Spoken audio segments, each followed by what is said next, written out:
Hey guys, it's me SHIEVLOGS and welcome back to my channel! Just wanna get to know you, baby.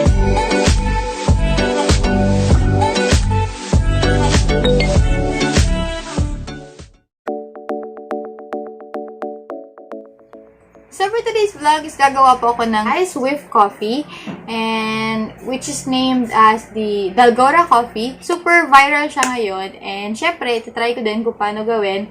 Bale, this is my first time na itatry kung paano gawin siya and sana ma-achieve ko siya. So very easy siya to make. You need a few ingredients to make it and so ayan, nandito na sa harap ko.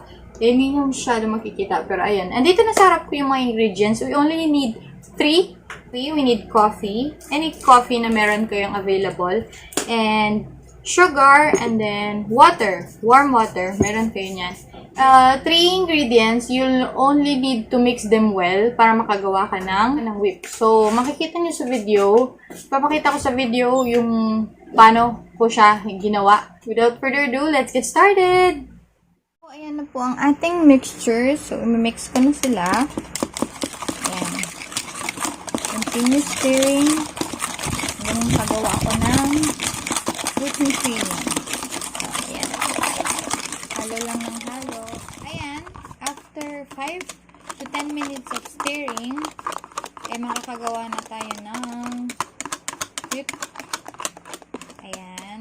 So, dapat magiging thick siya. Medyo thick. Na ganyan. Medyo thick. Stir lang ng stir.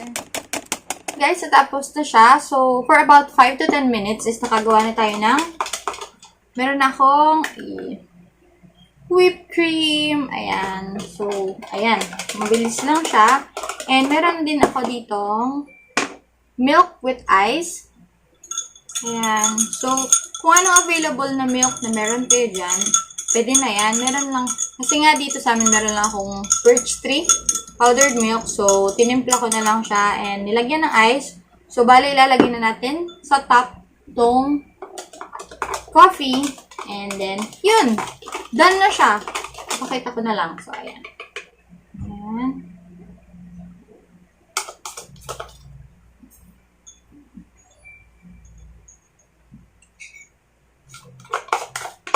So, ayun guys. Nagawa ko na siya and andito na ang ating Dalgona coffee.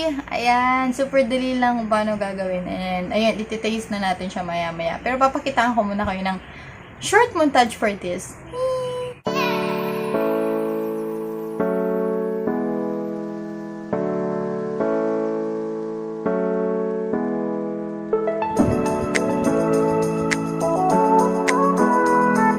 So, that's it guys. I hope you enjoy watching this video and sana may natutunan kayo kung paano siya gawin. And very easy, very fun to make. So, ayan guys. So, that's it guys. I hope you like watching this video and don't forget to like, share, and subscribe para dumami po tayo and para ma-update din kayo sa mga new videos na i-upload ko. So, thank you for watching again.